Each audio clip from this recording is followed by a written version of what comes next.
మిథున రాశి వారికి 1వ తేదీ మార్చి 2025 నుండి 10వ తారీఖు మార్చి నెల 2025 వరకు గోచార ఫలితం ఏ విధంగా ఉంటాయో తెలుసుకునే ప్రయత్నం చేద్దాము.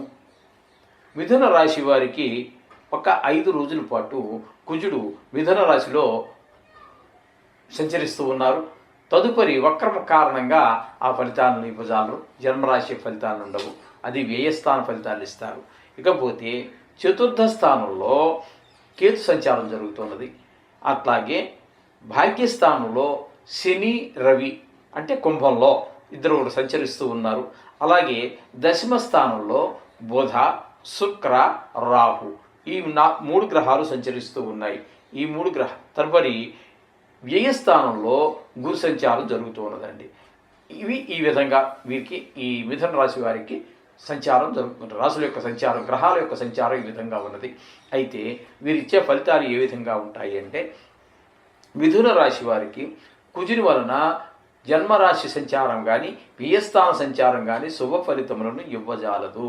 తద్వారా ఏ విధంగా అంటే మనసులో రకరకాల ఆలోచనలు, ఒక కన్ఫ్యూజను ఈ విధంగా ఉంటుంది. ప్రవర్తనలో కొంచెం తేడా ఉంటుంది. అలాగే కుజుని మూలంగా ఇక్కడ కోపము ఎక్కువగా ఉండే అవకాశం ఉంది. గాయాలు అయ్యేటటువంటి అవకాశం కూడా, అంటే వెహికల్ నడిపేటప్పుడు కావచ్చు, నడిచేటప్పుడు కావచ్చు, ఎప్పుడైనా గాయాలు అయ్యే అవకాశం కూడా గోచరిస్తున్నది. తదుపరి వెయ్యిల్లో వక్రగతి మూలంగా వెయ్యి స్థాన ఫలితాలు ఇచ్చినా అక్కడ కూడా అంత అనవసరమైనటువంటి ఖర్చులు పెరగటము, కొంచెం ఆర్థికమైనటువంటి ఇబ్బందులు గురి కావటం లాంటివన్నీ జరుగుతూ ఉంటాయి మనకి ఇక్కడ ఏ స్థానంలో కుజుని యొక్క సంచారం. ఇకపోతే చతుర్థ స్థానంలో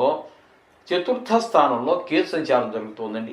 చతుర్థ స్థానంలో కేతు సంచారం వల్ల విద్య విషయంలోనూ, అమ్మగారి ఆరోగ్య విషయాల్లోనూ కొంచెం వ్యతిరేకమైన ఫలితాలన్నీ ఇస్తూ ఉంటాయి. అట్లాగే మీరు ఇల్లు కానీ, భూమి కానీ, ఒక వాహనం కానీ ఇట్లాంటివి ఏమైనా కొనాలి అనుకుంటే ఈ 10 రోజులు మాత్రము అనుకూలమైనటువంటి కాలంగా ఉండదండి. కేతువు యొక్క సంచారం వల్ల మీరు సత్ఫలితాలు అయితే పొందజాలరు. ఈ విధంగా ఉంటుందండి ఈ 4వ స్థానంలో కేతు సంచారం వల్ల. ఇకపోతే భాగ్యస్థానంలో శని యొక్క సంచారం వల్ల శుభ ఫలితములను ఇవ్వజాలడు.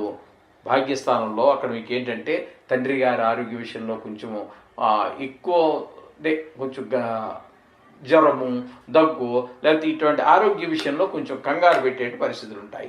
అలాగే వాహన సౌఖ్యం అవన్నీ కూడా మీకు కొంచెం అందుబాటులో ఉండవండి. అలాగే దైవభక్తి కూడా మీకు, దేవుడి మీద భక్తి కూడా నిలబడదండి. కొంచెం చికాకు కలిగిస్తూ ఉంటాడు. మొత్తం మీద 9వ స్థానంలో శని యొక్క సంచారం వల్ల.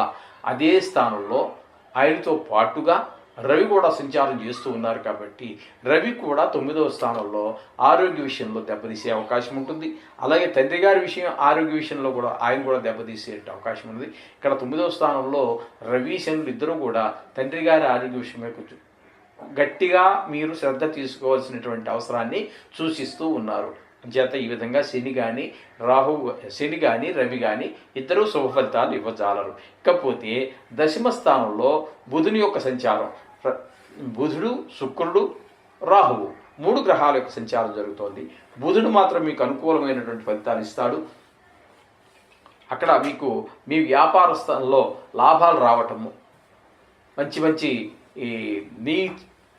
మీ లాజికలన్నీ పనిచేయటము, ఈ విధంగా మీరు ఉన్నత స్థాయికి ఎదగటము, ప్రభుత్వ ఉద్యోగమైనా లేదా ప్రైవేట్ ఉద్యోగమైనా మీకు అనుకూలమైన ఫలితాలు రావటము అవన్నీ జరుగుతూ ఉంటాయి. ఇకపోతే దశమ స్థానంలో ఇక్కడ శుక్రుడు యొక్క సంచారం ఒక్క రోజు మాత్రమే ఉంటుంది. తదుపరి వక్రగతి ద్వారా సంచరించేటటువంటి 9వ స్థానం కూడా వక్రించినా వక్రించకపోయినా 2 స్థానాల్లోనూ కూడా ఆయన శుభ ఫలితాలు ఇస్తూ ఉన్నారు. ఎందుచేత లలిత కళల్లో ఉన్నటువంటి వారికి, షేర్ మార్కెట్లో ఉన్నటువంటి వారికి, టీవీ రంగంలో ఉన్నటువంటి వారికి, సోషల్ మీడియాలో ఉన్నటువంటి వారికి కూడా అనుకూలమైనటువంటి ఫలితాన్ని శుక్ర భగవానుడు ఇస్తూ ఉన్నాడు. ఇకపోతే రాహువు ఇక్కడ మీకు దశమ స్థానంలో ఉండి చేసేటటువంటిది ఏంటంటే, మీకు అనుకూలమైన ఫలితాలు అయితే రావు, కానీ ఆఫీసులో అక్కడ మీకు శ్రమకు తగినటువంటి ఫలితం కనబడదు. కానీ మీకు ఈయన ఒక్క విషయంలో అంటే కొంచెం అప్ అండ్ డౌన్స్, వృత్తిపరమైనటువంటి సడన్గా పెరగటము, సడన్గా మీరు ఊహించకుండా టపక్కన పెరగటము, అలాగే మీరు ఊహించినంతగా కింద ఫాల్ డౌన్ అవటము, ఇట్లాంటివన్నీ కల్పించే అవకాశం రాహు దశమస్థాన సంచారం వల్ల కలుగుతూ ఉంటుంది. ఇకపోతే వ్యయస్థానంలో గురువు, డబ్బులు విపరీతంగా ఖర్చు అవుతాయి. అయితే ఇక్కడ మనకేంటంటే ఒక సంతృప్తి ఏంటంటే ఆ వ్యయమైనటువంటి ఖర్చు శుభకార్యాలకు ఖర్చు పెట్టడము, దేవుడి పూజలకు, లేకపోతే మొత్తం మీద ఆ వ్యయం సద్వినియోగం అవుతుంది. పిల్లలు ఫీజు కట్టడము, లేకపోతే అనారోగ్యాన్ని పారదోవడం కోసం ఒక వైద్యం తీసుకుని తద్వారా ఆరోగ్యాన్ని బాగు చేసుకోవటం, ఇట్లాంటిది మొత్తం మీద ఆ వ్యయమైనటువంటి ఆ ధనం సద్వినియోగం అవుతుంది. ఈ విధమైనటువంటి ఫలితాలన్నీ కూడా మనకి మిథున రాశి వారికి స్పష్టంగా గోచరిస్తూ ఉన్నాయి. ఇక్కడైతే మొత్తంగా ఈ మిథున రాశి వారికి మనం చెప్పుకోవాలి అంటే బుధుడు శుక్రుడు ఇద్దరు మాత్రం మీకు అనుకూలమైనటువంటి ఫలితాలు ఇస్తూ ఉన్నారు. కేవలం 2 గ్రహాలు మాత్రమే మీకు అనుకూలమైన ఫలితాలు ఇస్తూ ఉన్నాయి. అందుచేత కొంచెం జాగ్రత్తగా ఉండాలి, డబ్బుల విషయంలో కొంచెం జాగ్రత్తగా ఉండాలి, మాట విషయంలో జాగ్రత్తగా ఉండాలి.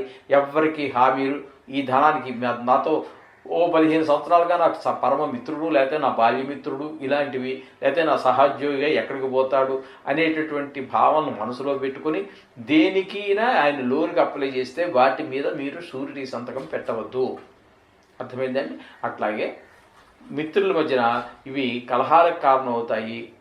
కారణం అవటమే కాకుండా ఆర్థికంగా అతను కట్టకపోతే షూరిటీ ఉన్న పాపానికి మీరు, హామీ ఉన్న పాపానికి మీరు ఆ బాధ అంతా వాడు హాయిగా ఉంటాడు తీసుకున్నవాడు, మీరు భరించవలసి వస్తుంది. కాబట్టి జాగ్రత్తగా ఉండటం ఎంతైనా అవసరము.